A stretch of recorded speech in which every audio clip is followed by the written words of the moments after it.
Welcome everyone, thank you for coming, both on campus and online. Perhaps today's speaker is uniquely qualified to talk about Javanese literature.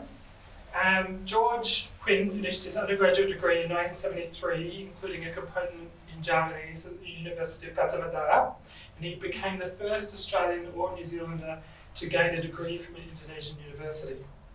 A decade later, he finished his PhD at the University of Sydney on Javanese literature and has been involved in Indonesian language study at universities in Australia and Indonesia ever since. In this capacity, George has proven fantastic for ANU's outreach in Java. With the exception, of course, of actress Nagita Slavina, who did her undergraduate degree here and has 54 million followers, roughly 15 million more than Jokowi, and whose videos videos of ANU get a couple of million views. George's direction of Sri Bilang, or The Disappearance of Sri, a play in Javanese featuring ANU students, has 500,000 views, making it, I think, by far the most popular YouTube clip from someone at ANU associated with Indonesia. In 2019, George published The Banded Saints of Java, an accessible account of the different shades of Islam encountered on ordinary people's pilgrimages to the tombs of saints on Java over many years of fieldwork. It was this year published in Indonesian as Wali Berandal Tanah Jawa. And after today's talk, perhaps we might ask if the Javanese edition is forthcoming. But before I hand over to George, I want to quickly give an anecdote about how his work helped me when I first arrived in my village in East Java. I noticed there were several caves surrounding my village, and feeling a bit rigid, initially talking with people, I used details in his articles, the Tunnels of Java, in the Review of Indonesian and Malay Affairs, about Java's networks of caves that allow people to travel hundreds of kilometres underground to break the ice. And people very quickly warmed up to me, seeing that I was open to their myths and legends. So thank you, George, and I invite you now to take us on a journey into the resurgence of popular Javanese literature. Thank you very much, Colin, and thank you everyone for coming along this afternoon. And welcome also to those who are viewing this online. Before I get underway, I'd like to just say a few words by way of a preamble about the Javanese language and its literature, just a couple of sentences. Javanese is spoken across the province of Central Java and most of the province of East Java. There are parts of East Java where Madurese is the dominant local language. It's also spoken in patches along the north coast of the western part of Java and around the town of Serang in Banten. It's not clear precisely how many speakers there are of Javanese, but the people who are in the know say that there are probably no fewer than 80 million people who speak Javanese every day as their first language. Some people say more than 80 million. It's very difficult to count. So Javanese is not a small language. It's a language spoken, it's in the top 20 of the world's languages for size, possibly as high as ranking number 12 or 13 in terms of size or the number of native speakers that it has. It has a very ancient history of written literature. The oldest texts in Javanese that have come down to us from the past were written in the 9th century. The Indian Ramayana was rewritten and recast in Javanese. Adi Parwa and other texts from India were written down in Javanese in the 9th century, more than 1,000 years ago.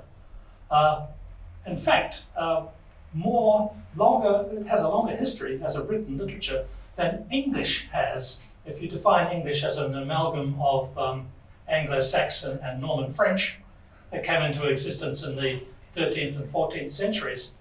Well, Javanese was already writing down its literature 500 years before that. So it does have a long history. But in the 20th century, a meme has arisen. A meme is defined by anthropologists as an item of cultural information that gets passed from person to person or from place to place also from time to time, by imitation, not by evidence or by conviction, but by imitation. And a meme has arisen in Java that says, there we go, yeah. We don't have it on the screen here.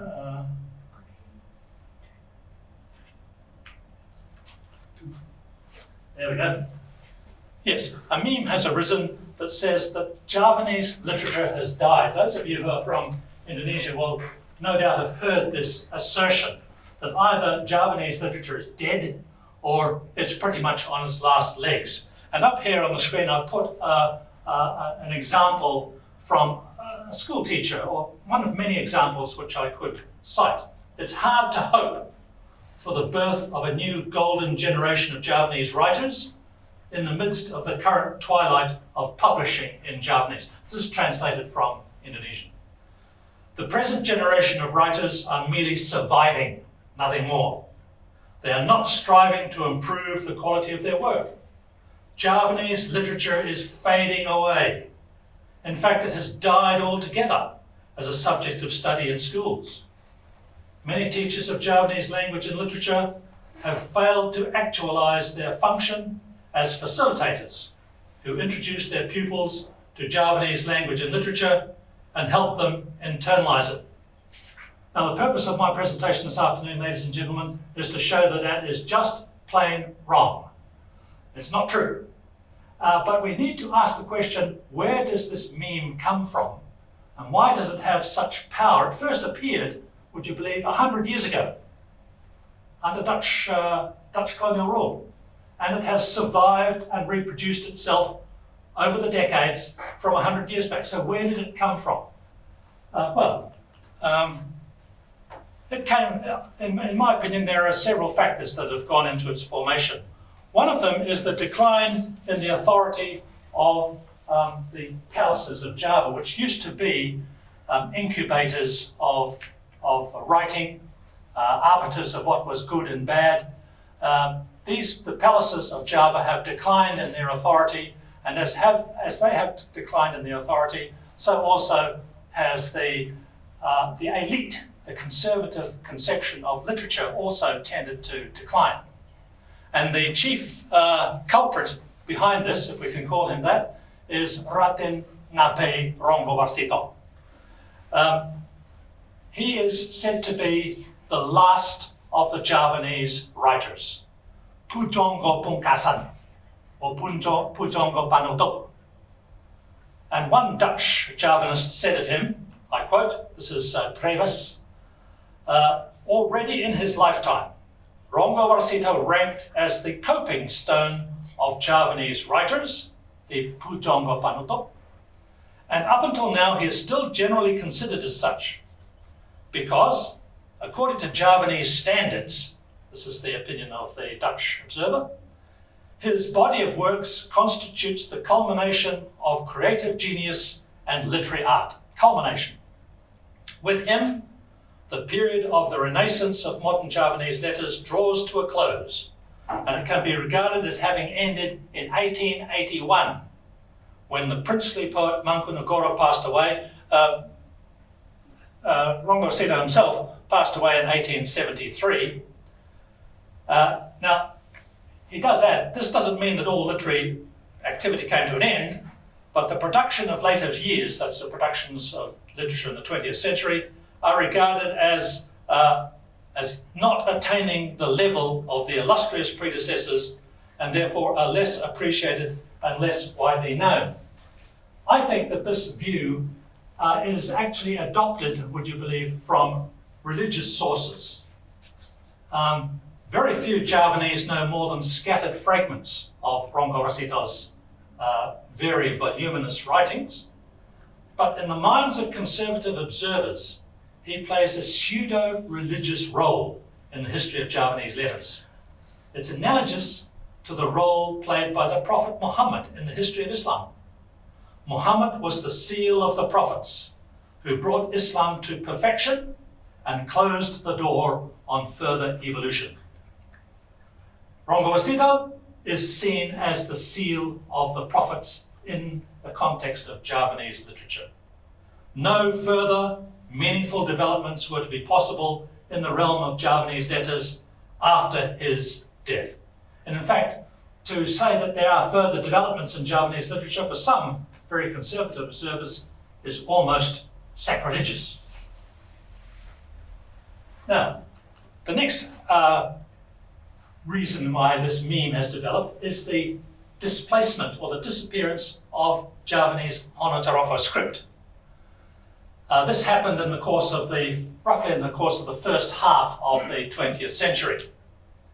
In fact, back in 1920, I want to quote another section, the introduction to a catalogue of books, Javanese books, held in the library of the Batavian Society, the Batavias Genotschap Museum. And in the introduction to this book, which is all in Roman Latin script, the books themselves are mostly in hanacaraka script, the editor says, for the printing of this catalogue, Latin type has been chosen. This makes it considerably easier for Europeans to use. Considerably easier for Europeans to use. Nor is it any drawback for the interested natives, given that the Javanese language, as has proved to be the case with Malay and Sundanese, can be represented just as clearly in Latin type as in the Javanese script. In any case, using Latin type makes the cost of printing about 1/3 cheaper. So this is the Dutch interest in doing things with the minimum of cost if possible. So the Javanese script has disappeared. It's no longer, it's really kept alive only in a few pathetic attempts to keep it alive, really. Possibly computers and digital technology will give it a new impetus, but for the moment it has disappeared. And for some people, the disappearance of this beautiful script means it adds to the impression that Javanese is half dead or completely dead. Let me see, next one. Okay, now the next contributor to this discourse, this meme, is the notion that belletristic literature, sung in the elusive intricacy of motopat verse, has been displaced by prose. And for some people, the perceived blandness, the silence of prose is an indication that something valuable has been lost. Traditionally, Javanese literature tended to be very oral in character, very noisy. People sang it. It was a performed literature. But with the appearance of silent reading of prose, a kind of silence appears to have descended on the on Javanese literature.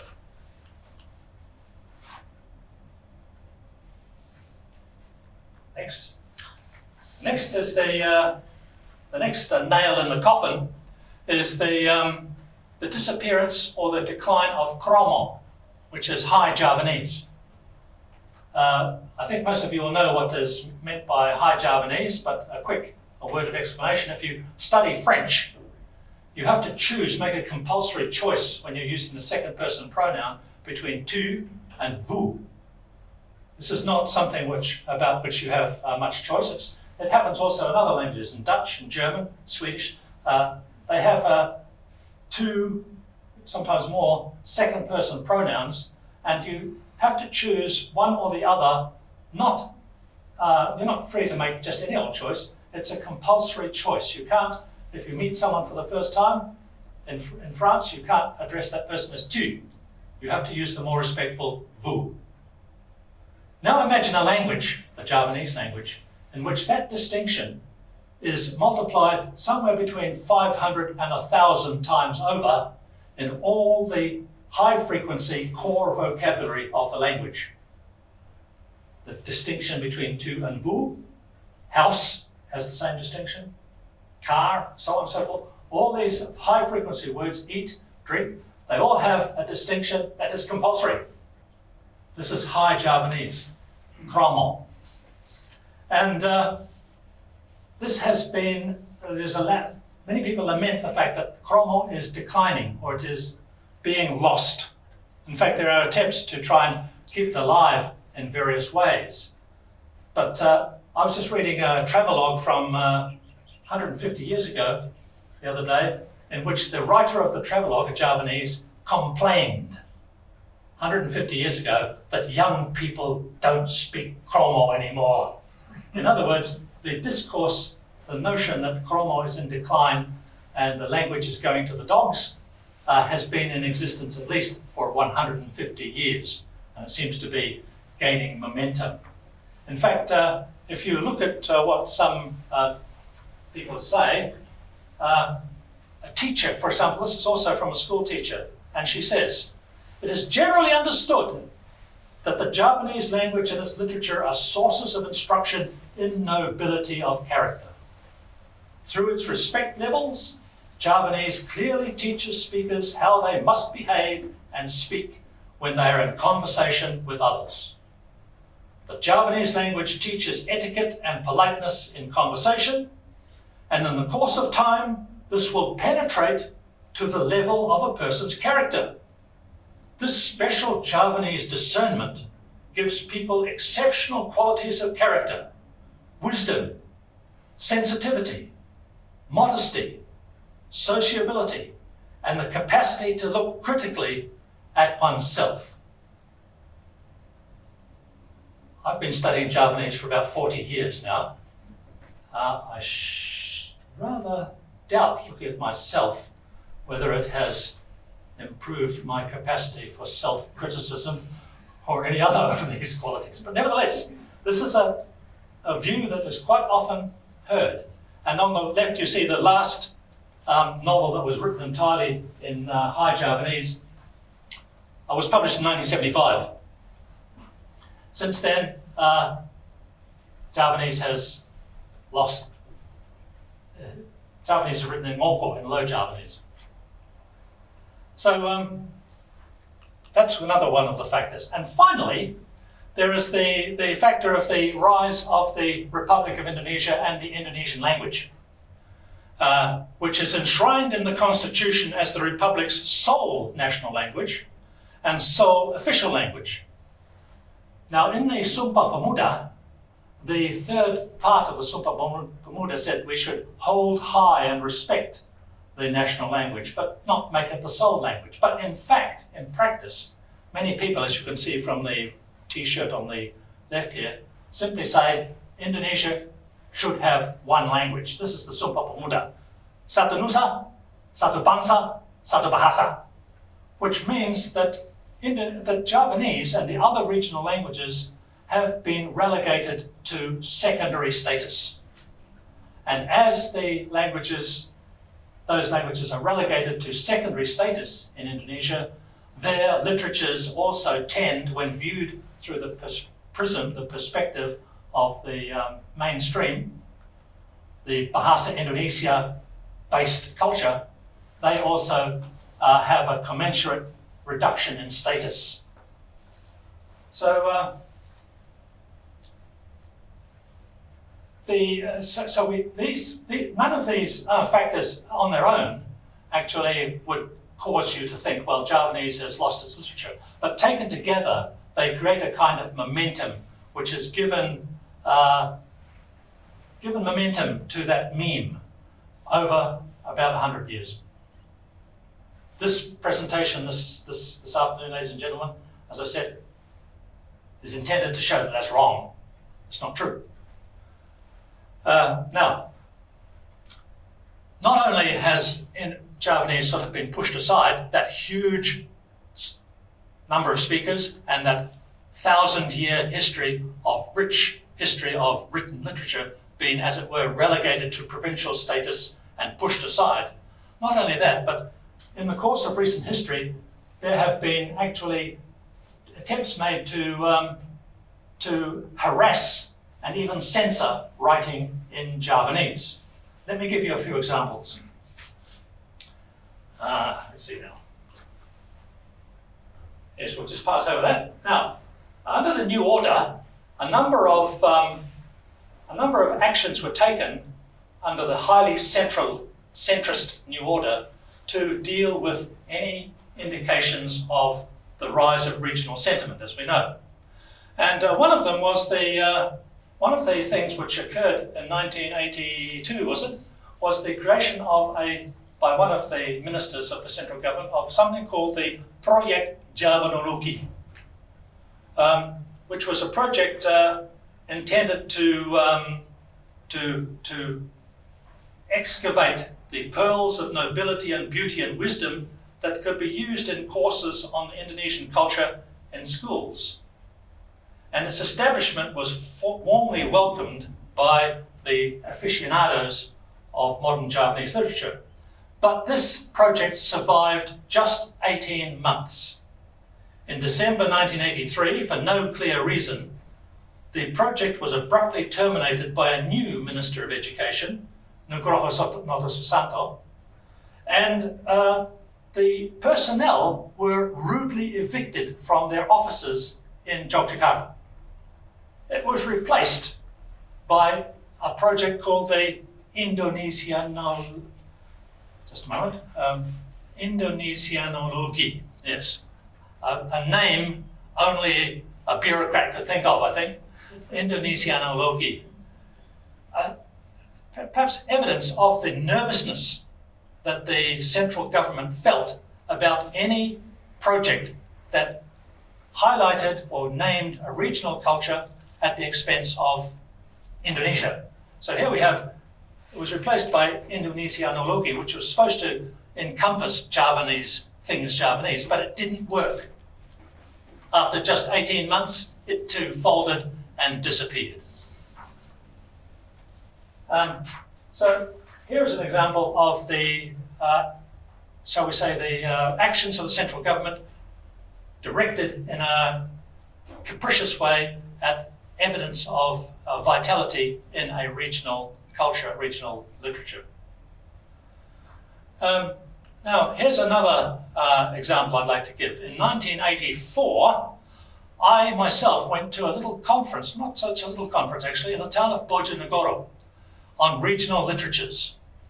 And when I arrived at the conference and went into the first session of the conference, I noticed sitting among the delegates at the conference, there would have been about maybe 50 or 60 people there, sitting among them were a number of young men with crew cuts, wearing tight shirts, bulging muscles, and they appeared to be not your average Javanese writer.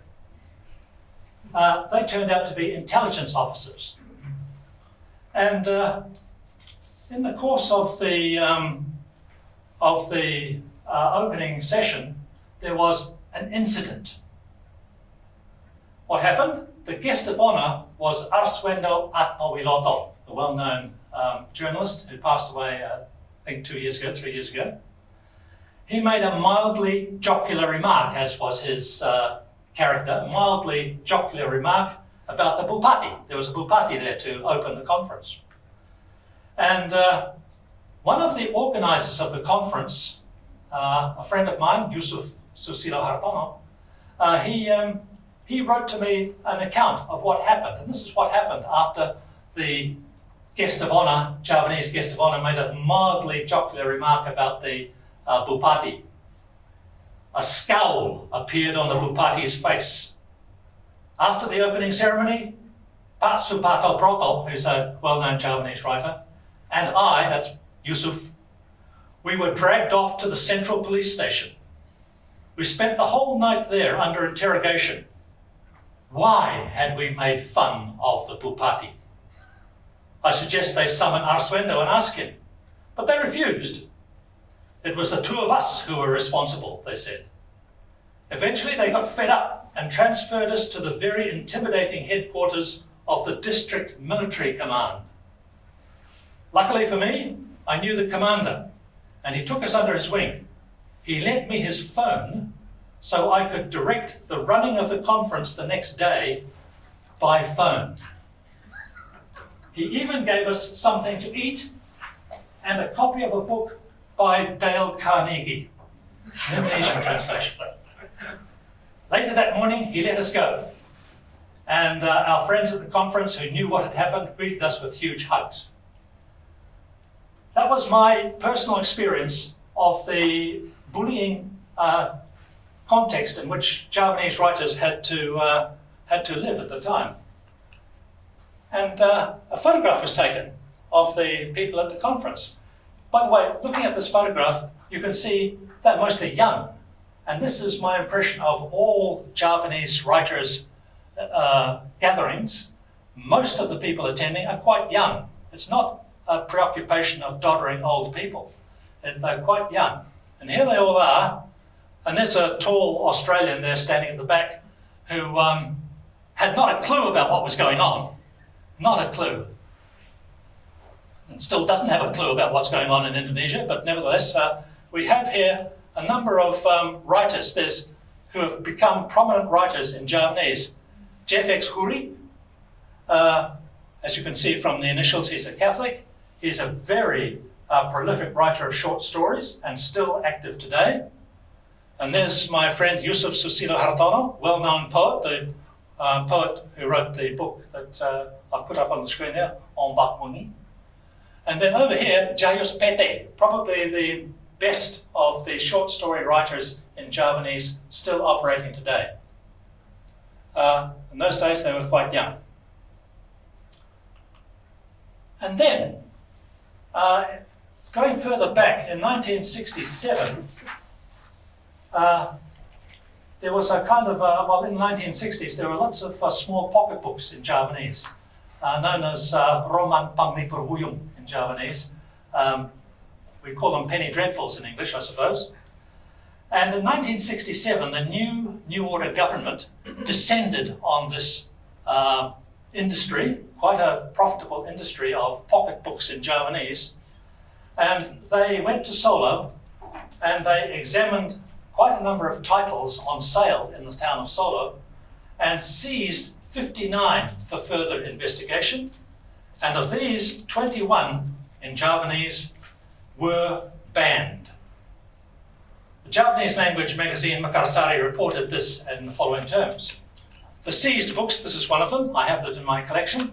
It's actually fairly easy to go into the... The AMU Library wants us all to stay safe. Wash and sanitise your hands well and often. Please cover your coughs and sneezes and stay at home if you are unwell. Check the AMU's COVID-19 website for current advice.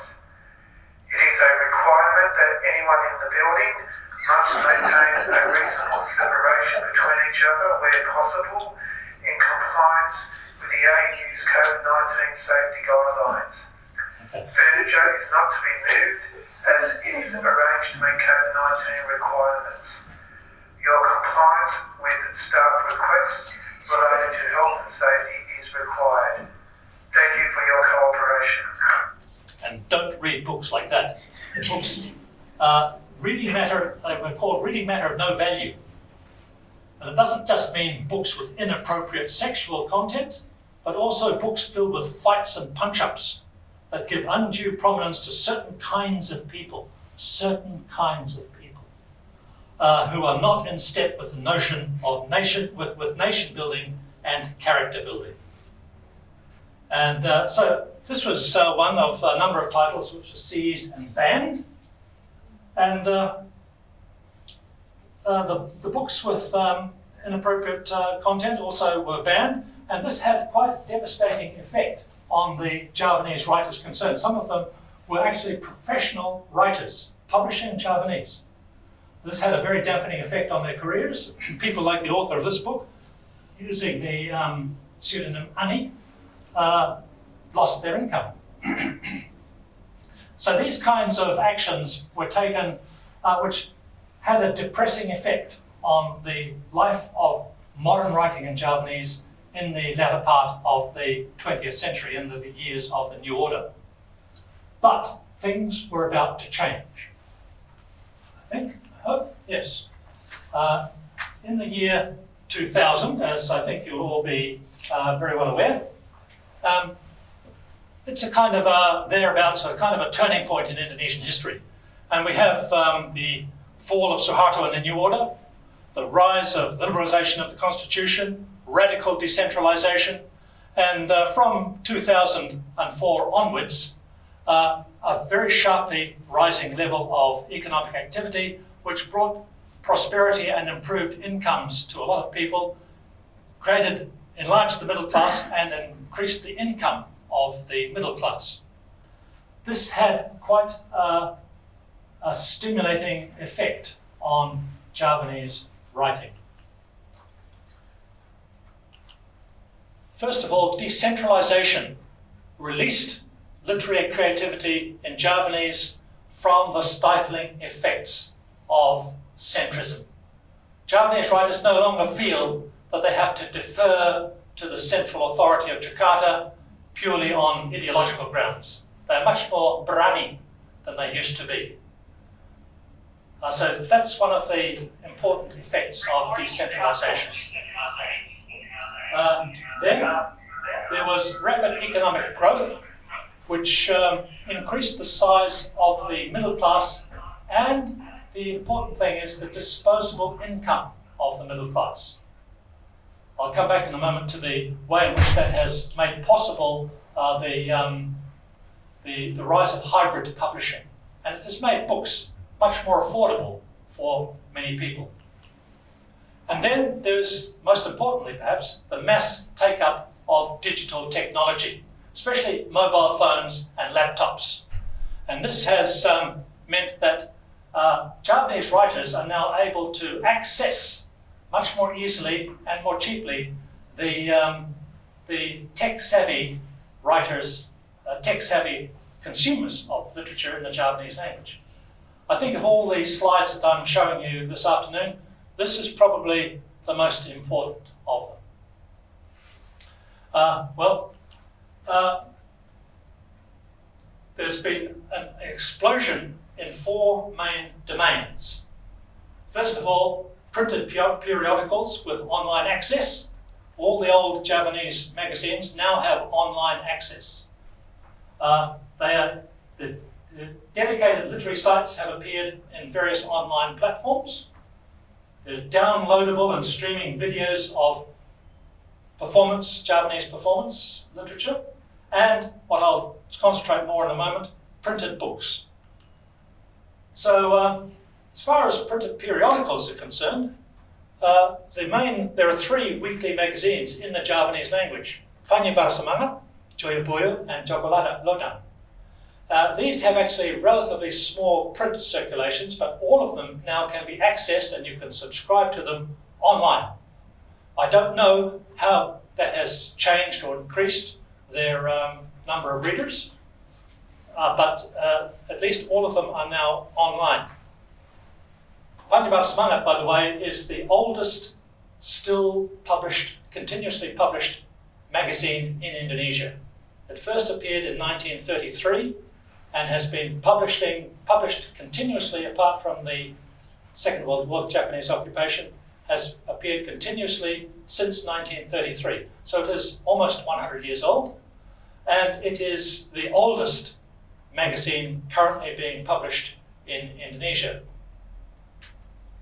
Also, we have Javanese language columns or inserts in high circulation newspapers. So these newspapers like Suara Merdeka, Solopos, Kedaulatan Rakyat, they have circulations. I'm not sure what it is after there's been a decline in circulation of newspapers, as there has been all over the world. So I'm not sure just what it is now, but probably on average they have about 50,000 copies a day. And once a week they have a column. All of them have a column in Javanese. So potentially each of those columns has potentially 50,000 readers. So these are not small numbers. There are still plenty of people who are interested in reading and at least potentially can access modern material in Javanese. And there are a number of specialist magazines as well. I have a few copies of some of them here, which you can look at afterwards. Specialist magazines of one kind or another, also accessible online. For example, Sempulur, mentioned here, you can go to Sempulur online and download it to your computer. edition of the magazine. Okay, now there are also dedicated websites. Here's one on the right here, which is a publisher, rather slightly eccentric, but very interesting website in Surabaya, publishing short anecdotes and stories in the Surabaya dialect of Javanese, and selling books and so on at the same time. On Facebook, there are quite a few sites on Facebook that are dedicated to modern literature in Javanese, like this one, Sastra Jawa Gagrak Anyar, New Style Javanese Literature. There, and you'll notice up on the top left corner, the number of members of this public site claims here 16.1 thousand members of this particular site. Then we have the possibility of downloading material, streaming it, or downloading it to your computer, video material. For example, we have the very famous short film on the left, Indic, which has been translated here, Ladies on Top.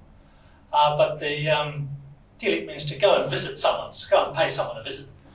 And it's a very, if you haven't seen it yet, please go to the YouTube and have a look at Indic. It's a very, very entertaining short movie of a group of ladies on the back of a truck going to visit one of their going to visit an ibu who happens to be ill. There's the Ketoprak Mataram. If you're interested in Ketoprak, you can watch that complete performances. And this is one of my favorites, the Purbo Asmoro official channel, which has now, this is well-known Dalam, Ki Purbo Asmoro, very creative Dalam, and there are now high-quality videos available for you to watch, 3, 4, 5, 6 hours long. I watch them regularly every week, some of them streamed live.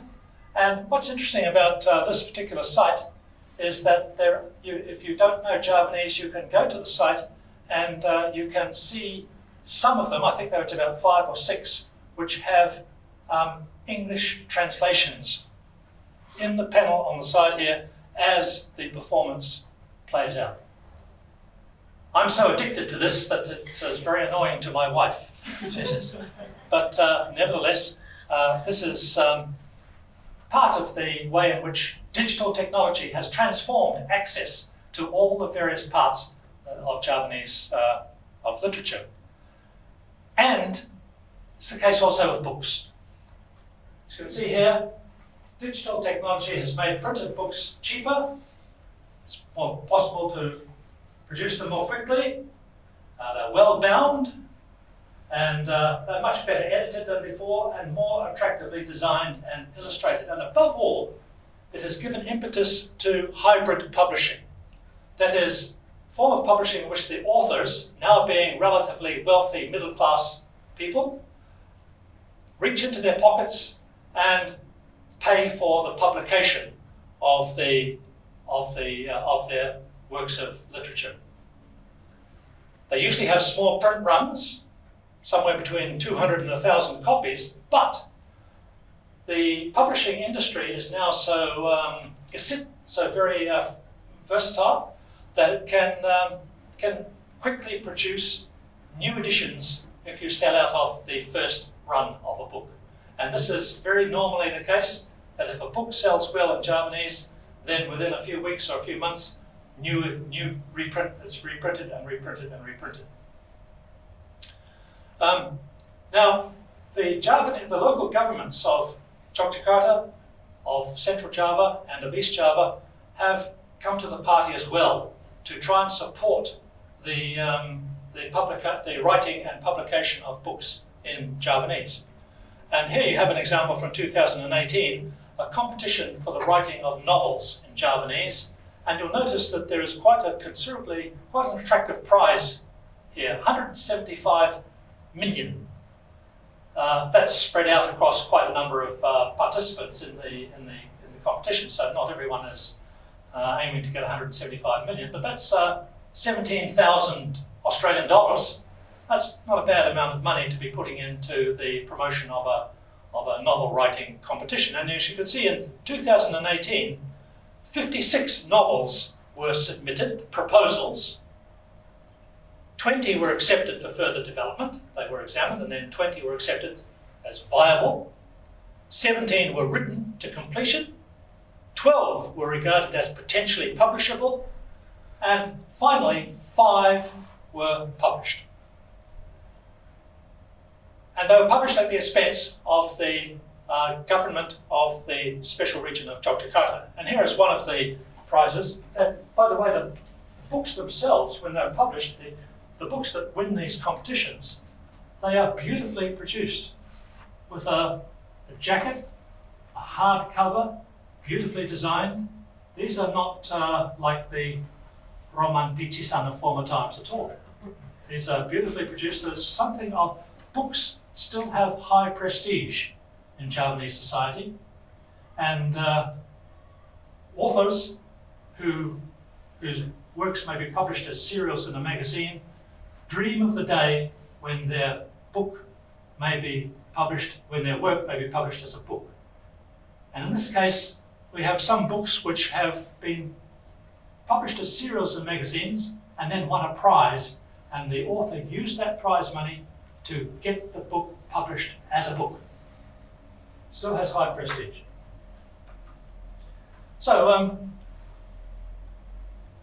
now, very important in the life of Javanese writers are these literary circles, local literary circles or communities of writers.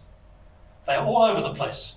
Some of them have been around for a long time, like the community of writers in Bojonegoro, also in Tulungagung or Trenggalek, and Yogyakarta, and in Surabaya. There are communities of writers that meet regularly and that fund and manage the publication of their members' works. Not only that, they undertake the promotion and distribution, the sale of these works. And they have various other events. On the left, you can see a list of some of the writers' groups just in the Yogyakarta region alone.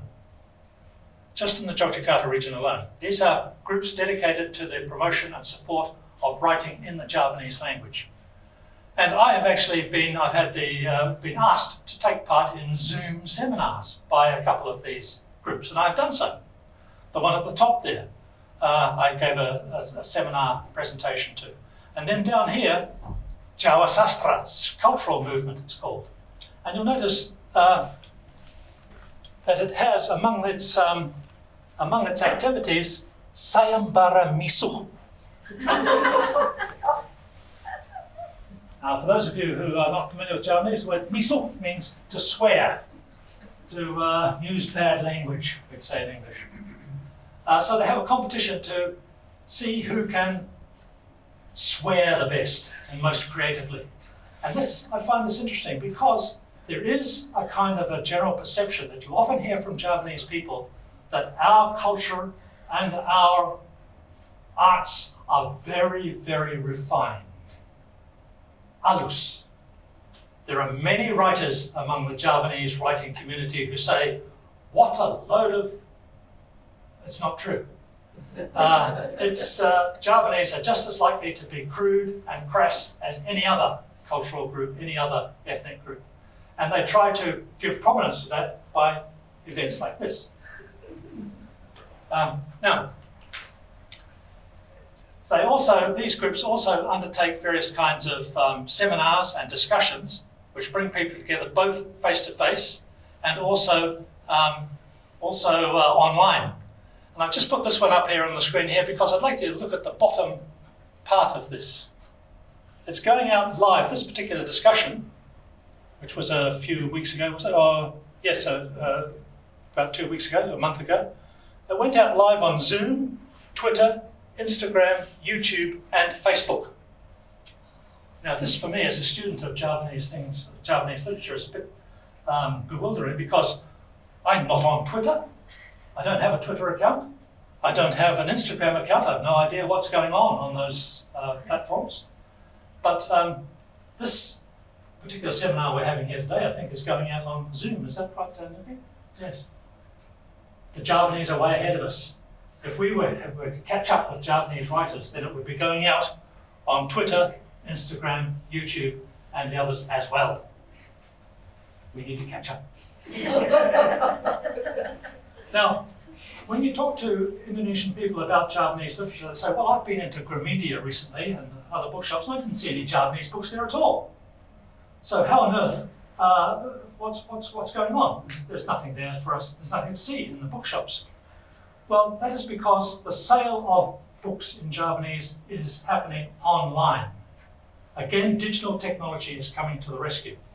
So here we have an online bookstore, the Paramadita bookstore, and it is publishing or has these books on sale in the Javanese language, and even as a special offer coinciding with the National Day on 2 years ago, we will give you a discount on these Javanese language novels. The online bookshop that I myself use is this one. It's called the Warung Buku Sastra Jawa. It's an online at the Javanese literature bookstore. It advertises through a Facebook site. It takes orders by WhatsApp and also by Facebook Messenger and sends the books out by post. I regularly buy books from this bookshop, and as you can see, there's a receipt on the left of the books that I bought recently. They take about a week to 10 days to reach us here in Australia, nicely packaged. Now, the lady who runs this bookshop, Ibu Rini, she has this motto, and her motto is, there it is, Nyepai buku sastra Jawa. Boten dipun paraken promosi sanesipun buku sastra Jawa. Got that? We stock books of Javanese literature only. We do not allow the promotion of any books except works of literature in Javanese. So what are these works of literature? Here is her list of books. This is from October 2019, I think, so what she has in stock might not be quite the same as this. But you can see, if you look at this, Excel printout, that there are, it starts actually at number 3 and comes down to number 91. So there are actually 88 titles. 88 titles, all of them in Javanese. The lady running the bookshop would not permit anything else. All of them in Javanese, all of them currently in print, although the ones in red here, actually she's sold out and is awaiting new supplies at the time she sent this out. They are recent publications for the most part, within the last 5 years, except up there in the top left corner, interesting, we have 1, 2, 3, the first 4 titles in the top left corner are reprints, modern reprints of classics from the past of modern Javanese literature. In fact, Kirtin Junjung Derajat and Katrisna, those 2 books were actually published in the 1920s. They're now being reprinted and resold to the literature lovers of modern Javanese literature today. This is quite a large number of books. I only wish that Gramedia had a section of their bookshelves devoted to these, but it doesn't. Probably because the executives of Gramedia and other bookshops think Javanese literature is dead. There's nothing there. But in fact, as we can see, it is not the case at all. Okay, let's move on now to take a wide-angle view of Javanese literature. Oh yes, just give me another 5 minutes. Yeah, I think I can fit this into 5 minutes. Zooming out to a wide-angle view. As I said, Javanese literature has had a kind of a secondary status in Indonesia, despite its huge tradition, its huge authority as a treasury of literature. And this has forced it into safe spaces, shall we say, safe spaces in the stylistic and thematic spaces allowed to it. by the dominant language, Bahasa Indonesia, the Indonesian state, and the ideology of a national Indonesian culture. So what are these safe spaces? Well, first of all, in space and social context, I'm talking here about novels and short stories. We'll just put aside drama and poetry, modern free-form poetry for the moment. Most stories tend to, I'm not making any hard and fast generalizations here, but most stories tend to happen in villages and small towns. The big cities are dominated by Bahasa Indonesia. So small towns and villages are where Javanese stories tend to take place. And they involve peasant villages, poor town wood dwellers, and the nouveau middle class of these small towns. They revolve around domestic and marital circumstances very often, especially the house is a kind of a grid within which events take place. So, for example, if you have a formal meeting, it can only take place in the front pendopo, the front sitting room of a house. But if you have a problem, disruption of some kind, an argument between husband and wife, that can't happen in the front room of the house. It must happen in the bedroom. If you have a romantic meeting, a tryst between lovers, it happens in the garden. For moral reasons, it can't happen in the bedroom. No. It can't happen in the public space at the front of the house. It happens amid the lush greenery of the garden. So the house is a kind of a grid, and even in houses which are relatively modern, it's very interesting that in Javanese novels that grid tends to be very rigidly applied, and still we can still find it in modern novels. And there is, of course, the place where unexpected and chaotic events happen. That is in the outside world, in the streets, in the travel between different places.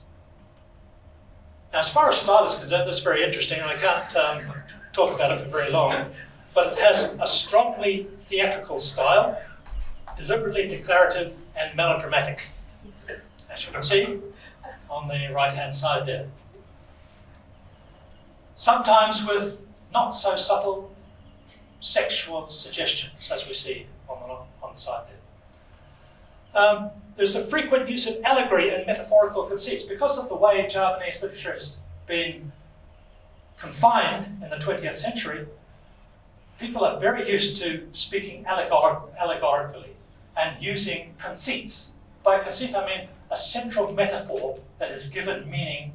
Usually that meaning comes from deep in Javanese tradition. For example, I've just finished reading a story in which the central conceit is a well dug in the center of the village. Now, sumur actually happens to have all sorts of overtones in Javanese history. Digging a sumur into the ground, water welling up, the sumur going dry. It's an image which comes from deep in Javanese tradition, deep in iconography, and many stories are built around conceits like that. Next one. Get another.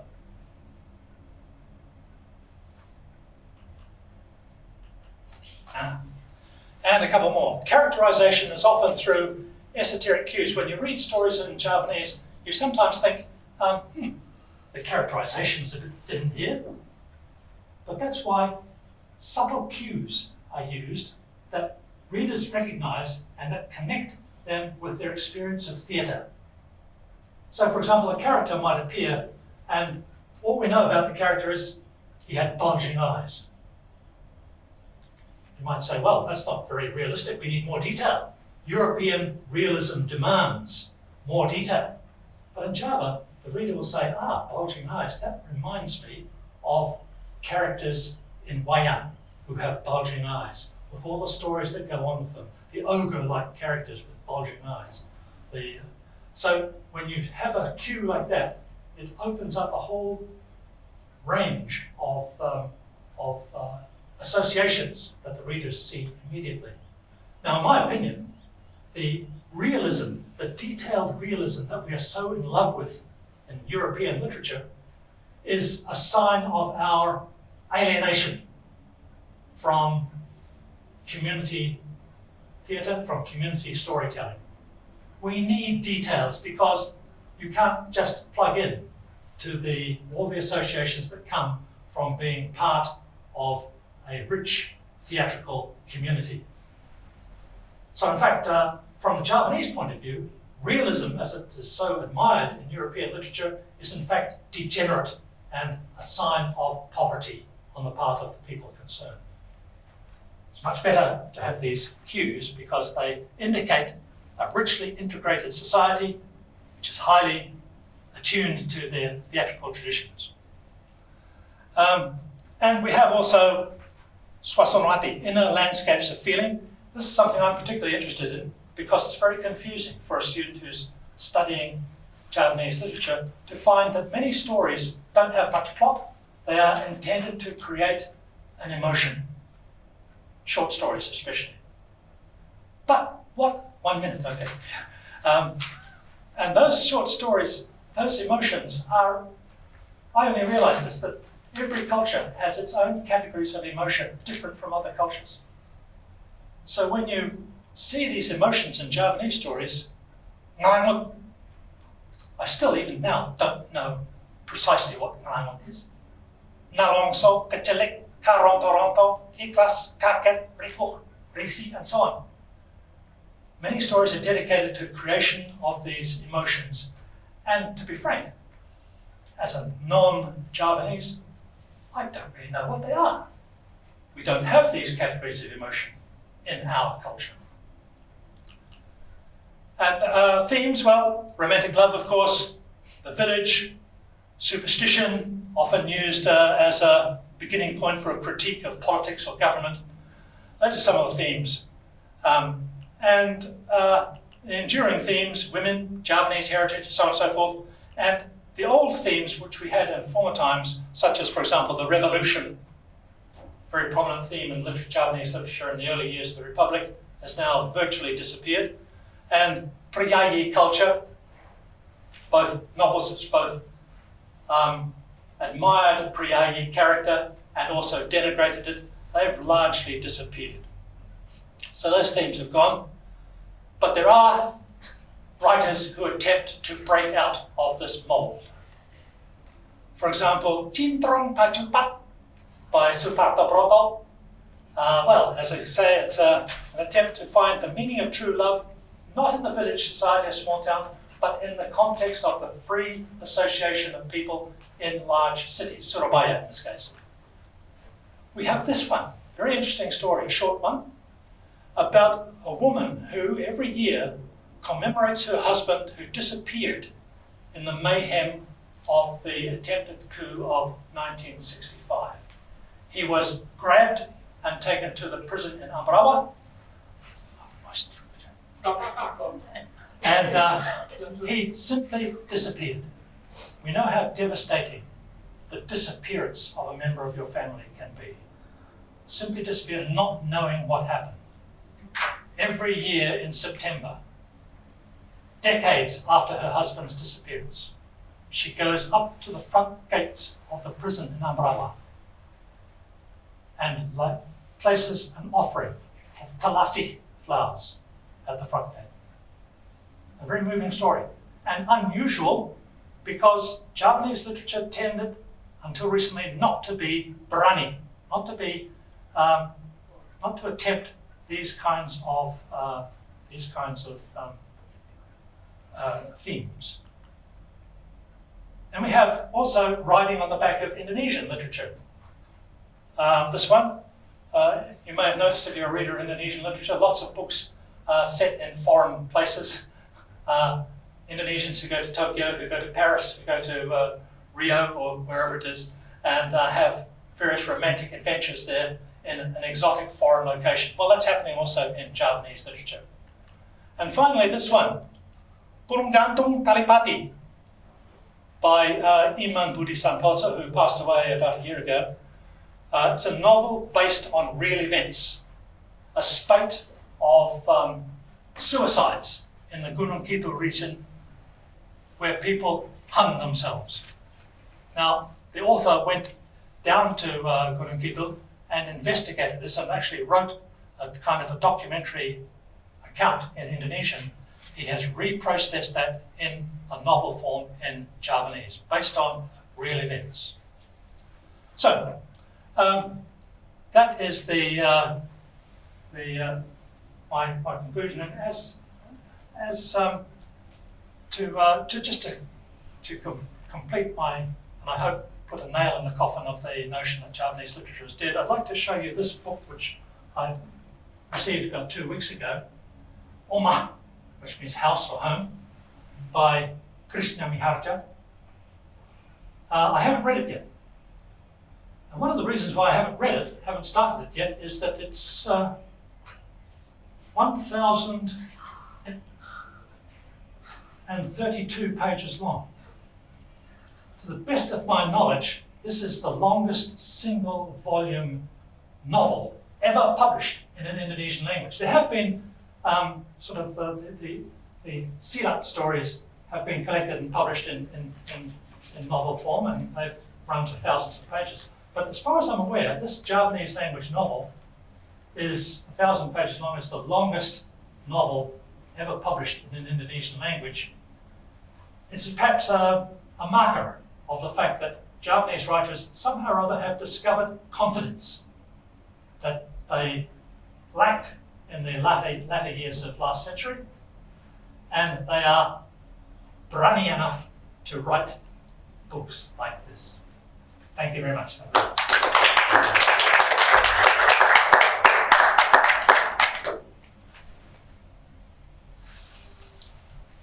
Okay, thank you very much, George.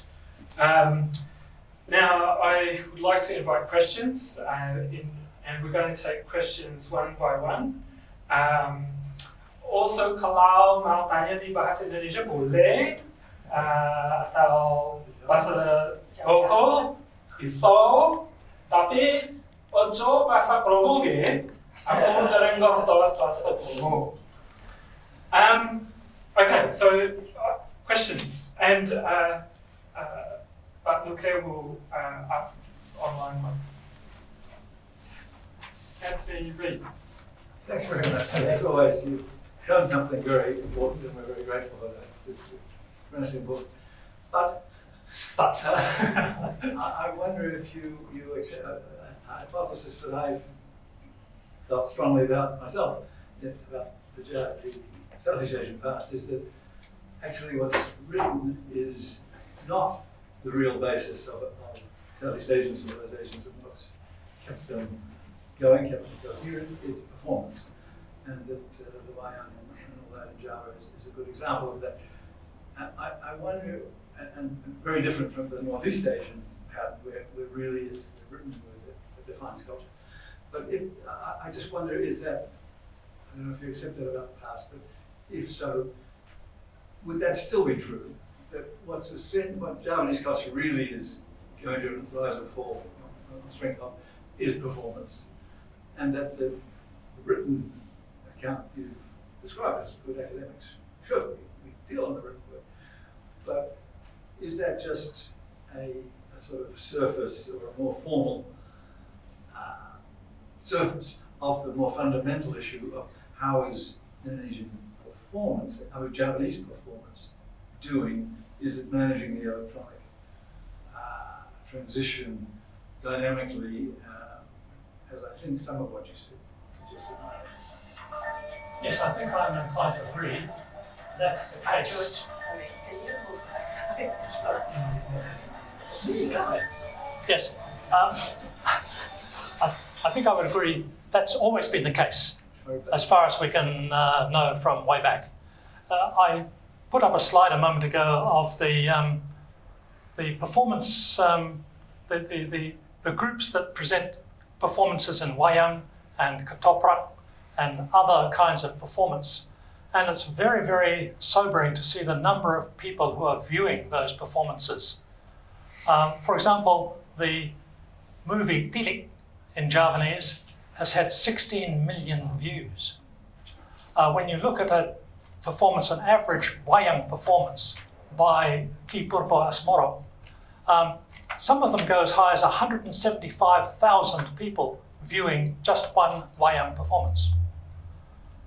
So that performance character of Javanese literature remains strong and has been given more impetus by digital technology.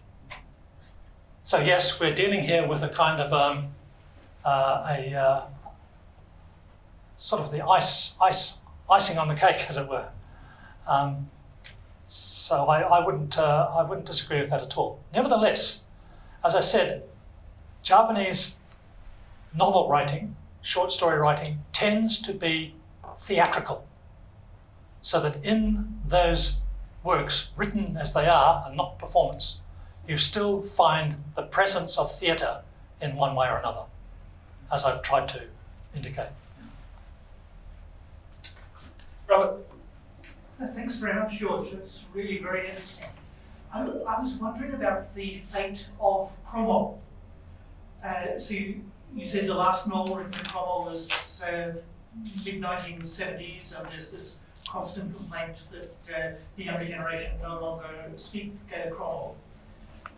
When it comes to, broadly speaking, use of Javanese, does that mean that Kromo vocabulary has diminished, disappeared across its whole range, or do we find that some Kromo words have been preserved so that perhaps it's moving a little bit in the direction of French or German or Swedish, where there are a few signs of hierarchical language, but very much less so than once was the case? Or has it just disappeared? Or is it just disappeared? Kromo has not disappeared. Okay. It is still amazingly strong, especially in the rural areas, the country areas, the small towns and villages in Central Java. Kromo has always been spotty in its strength. If you go to East Java and you try to speak to people in East Java in formal Matraman Kromo, they will get very stressed and sometimes switch to Indonesian rather than to try and reply in Kromo. There are some people who say that Kromo never existed in some of the remoter corners of the Javanese speaking area. But today, it is still quite well preserved in Central and East Java. I went to a conference in 2011, 10 years ago, the Javanese Language Congress, and it was held in Surabaya. And as a condition of funding the Congress, the governor of East Java, Sukarno was his name at the time, he said, only Javanese must be used in this conference. Only Javanese. Now, the people came from all over the Javanese speaking area, and within a few hours, they were communicating with one another in Kromo as a kind of a lingua franca, as it were. A kind of a common vocabulary that they could more or less manage from right across the diversity of the Javanese speaking area. And as we know, the Javanese speaking area is very, very diverse. From Osing dialect in the far east to the Serang dialect in the west, and all the dialects in between. It's quite diverse. But Kromo, for some people, has the character of kind of a lingua franca. But in and around Central Java, Yogyakarta, Solo, that area there, it's still very well preserved. But it's certainly true that among the young people of the cities, command of Kromo appears to have nosedived, appears to be in decline. But as I said, that's been a complaint about by language conservatives since 150 years ago. So I don't know quite how you measure this, but I think most people say that yes, the younger generation, they don't know krama anymore. And I think there's probably, as far as the cities are concerned, probably some truth in that. Or that at least the command of krama has narrowed. Thank you. Okay, so our next question is from an online viewer, Rini Astuti, who wants to know about whether or not children's books in Javanese are flourishing. Yes, I found that a very interesting question, and I as well. And yes, just very recently, there have been 3, 4, 5 titles, especially for children, in Javanese. So there is new writing happening in Javanese. If you go to the magazines, Joyoboyo, Panya Barasamangat, and Jokorogan, every issue of the magazine has a children's page in which there are special stories for children.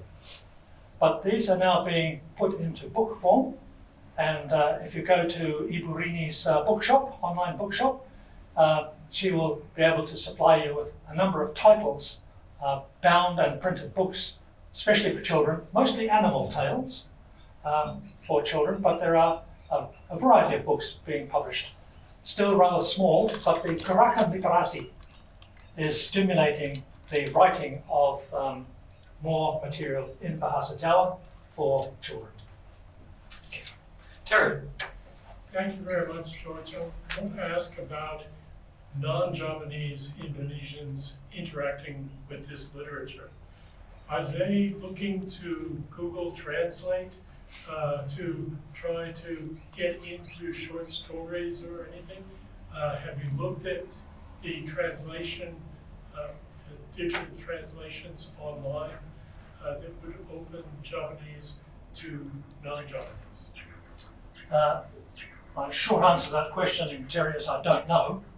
I don't think Google Translate is available for Javanese. I could be wrong, but I don't think it's available for Javanese. The number of non-Javanese who are interested in reading literature in Bahasa Jawa, again, I don't know what their numbers are. When I was a student many, many years ago at Gajah Mada University, I enrolled in their Javanese literature subject, and all the students, apart from me, were native speakers of Javanese. It may be that things have changed, and that if there are students from Sumatra, for example, in Yogyakarta, perhaps they are interested enough to try to read Javanese, but I really have no information about that. I'm sorry. Perhaps it's something that someone could research. How has Javanese impacted on non-Javanese? How has Javanese literature impacted on non-Javanese speakers? Ellie. Thanks so much, George. I also just wanted to say when my son attended Este Canisius in Georgia, we were contacted by the teacher who wrote F for his Javanese test in his second week of school or something. And yes, that was very shaming for him. But I also wanted to ask, do you know if there's any further, like a resurgence of literature from other regional languages in Indonesia? I understand, yes, but I personally don't know about that. I understand that there's a resurgence of writing in Sundanese and also in Balinese. And I've heard also in one or other of the Batak languages, but certainly in Sundanese. But I don't know any of those languages myself, so I haven't been able to verify whether that's the case or not.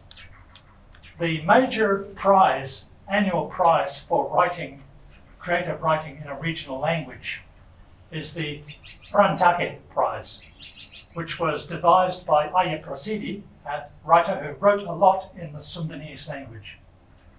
And he created this prize, which is awarded annually for works of literature in Sundanese, Javanese, Balinese, and other regional languages. That is the premier prize for work in regional languages, and it came out of the Sundanese literary context. But I'm sorry, I don't know anything more than that. Thank you. So we'll just return to an online question then to be equitable.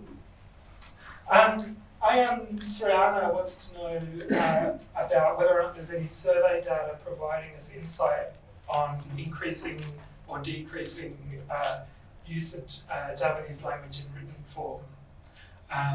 Whether you're aware of any such data. I understand that some research has been done by that and is being done by that. For example, the Badan Bahasa, they regularly survey the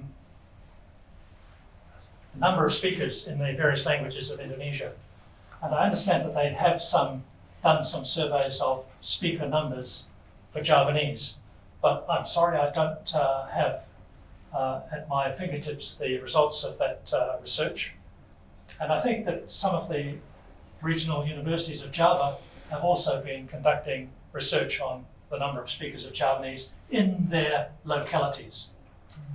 It's a very difficult thing to research because how do you define a speaker of Javanese when they are perhaps speaking 100% informal high Javanese in one place and 50% Javanese and 50% Indonesian in another place?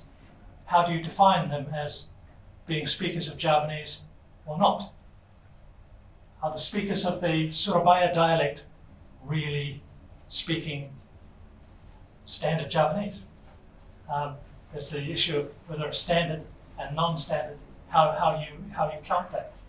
So it's a difficult issue, and I'm sorry I don't know the answer to the question. It's all right. Perhaps I can interject with my own question just on that note about data. I was just wondering where you get figures from about magazine and newspaper circulation. From my own impression, Joyoboyo is everywhere where I was, at least in Bojonegoro, whereas Penjabahasa Mengat is quite rarely found. So yes, if you could speak to that.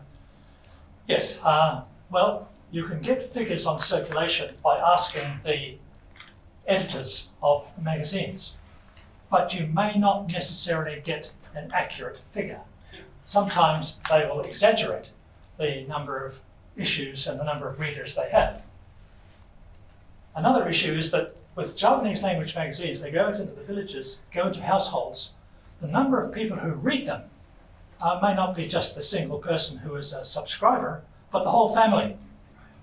So a magazine is read over and over by different people. Another issue is that some magazines have acquired readership in certain regions.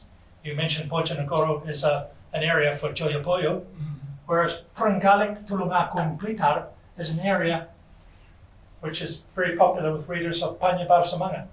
So there are regional preferences. In other words, to try and identify how many copies and how many readers there are of these magazines is a tough thing to do. But it is important that someone try to do that, because in my view, quantification is important. Quantification is important. So often in the past, we've had people making assertions about Javanese society on the basis of impressions or on the basis of the situation in a particular place, and then generalizing to the whole of Java on the basis of that small sample. And or simply saying, well, it's my impression that, da-da-da-da-da. We need to have a much more rigorous way of quantifying the events and the processes that are happening in Javanese society. And that's very useful, not just because we want to count numbers, but because it compels us to define our categories rigorously. You can't count Javanese unless you know what Javanese actually is, unless you can define it in some fashion or other. So we need to know more. We need more statistics, to put it bluntly. And Ross? Most of the literature on digital cultures, looking at any group, would say that it brings people together from a whole range of areas and communities, whether it's QAnon or right-wing fundamentalist groups or new Mandala readers, whatever it is, that digital media enables us to bring all these people together. And so it doesn't really imply that necessarily that there's this growth. It just shows that those people who are ordinarily interested have found each other online. Now there's stuff on terrorism, probably it's a similar thing. So is it possible that you're not really seeing a burgeoning of Javanese literature here? You just, people are finding each other and are connecting better to each other. But in fact, it's still a decaying or declining space. And is there... That's an interesting thought, Ross. Thank you for suggesting it. It's true that Javanese people have a strong sense of community, and that digital technology enables the alienated members of that community to re-establish links, especially back to their origins in village society. So Javanese literature, and especially performance literature, I think my impression is, and this is just an impression, is that people watch wayang in their hundreds of thousands because they enjoy it, they get meaning from it, and not simply because they want to connect with other people. But when you watch these wayang performances on YouTube, you will see a chat box on the side. And in that chat box, people from all over the country, and in fact all over the world, are greeting one another, as they would do if they went to a live performance. They don't just sit around hunched in chairs, focused on the stage, not at all. They are mixing, they are communicating, they are being part of a community. And when you go to the online Javanese wayang shadow play performances, you see people connecting with one another sort of in a similar fashion. But whether that can be taken as a marker that Javanese literature continues to decline, I rather doubt. I think it is a positive thing. I think it's a return to the way things used to be. That's my feeling. Thanks. Thanks, George. You mentioned the Badan Bahasa earlier. It made me wonder if there is a similar institution directly for Javanese that looks after grammar, vocabulary, and puts out the dictionary or something like that. Is there such a thing in the Java world? Is it something that's done and cracked on? Yes, there is. The Badan Bahasa operates what they call Balai Bahasa. These are regional offices of the Badan Bahasa. There's one in Yogyakarta, one in Semarang for the province of Central Java, one in Surabaya for the province of East Java. And if you go there, you'll find libraries and resources and research and publication being undertaken on the local languages. In Surabaya, on Javanese and Madurese, as well as Indonesian. In Semarang, on Javanese. And in Yogyakarta, of course, a lot of time and effort is being put into the preservation and promotion of the Javanese language and its associated arts. Yeah, Balai Bahasa. It's on Jalan I Nyoman Oka, is it, in Yogyakarta?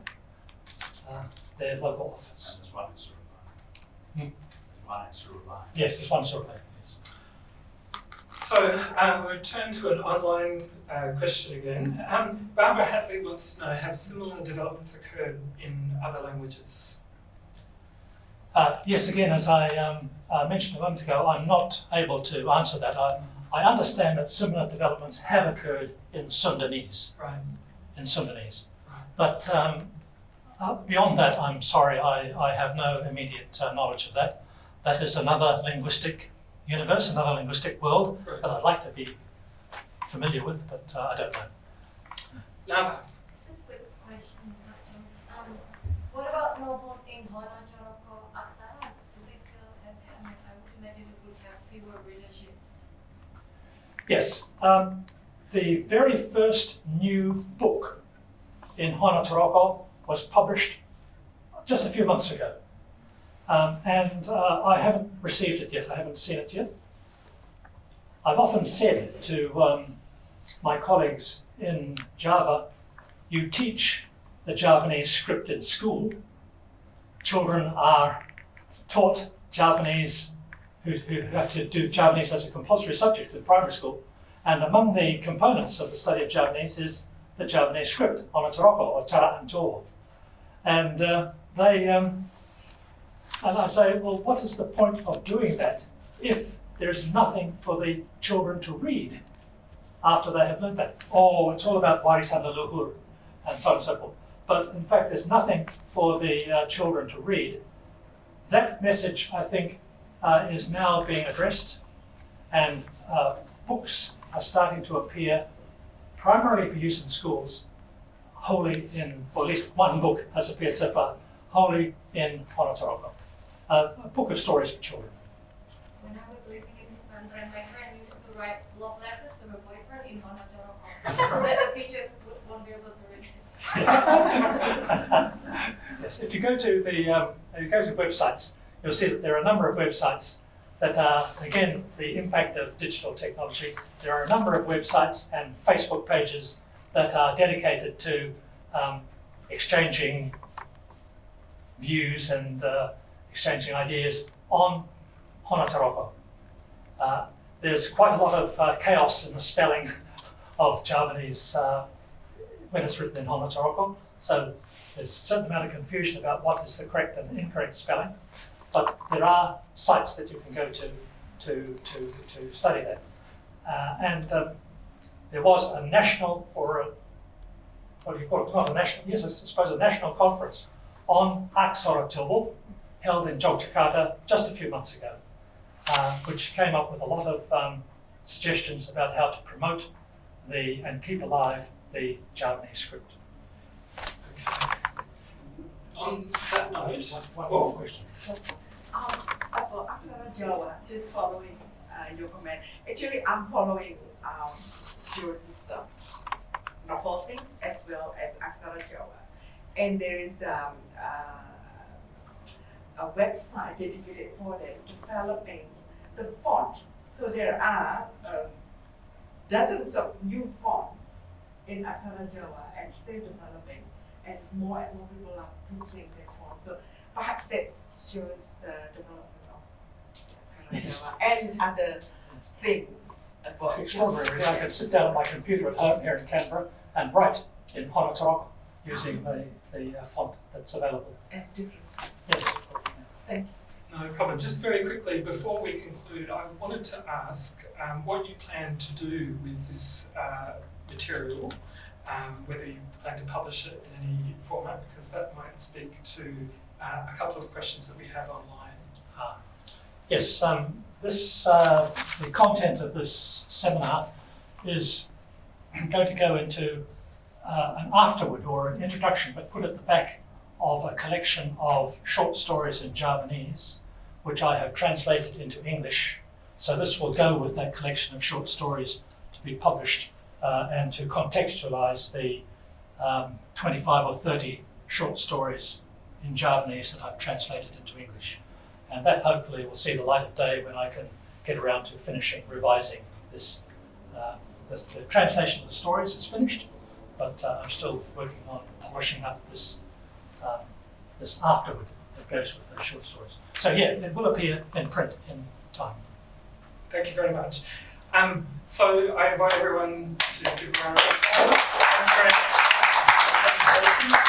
If you want to know more about George, you might like to check out his recent podcast with Quinn, the Indonesianists, and we look forward to hearing more of those soon. Thank you very much.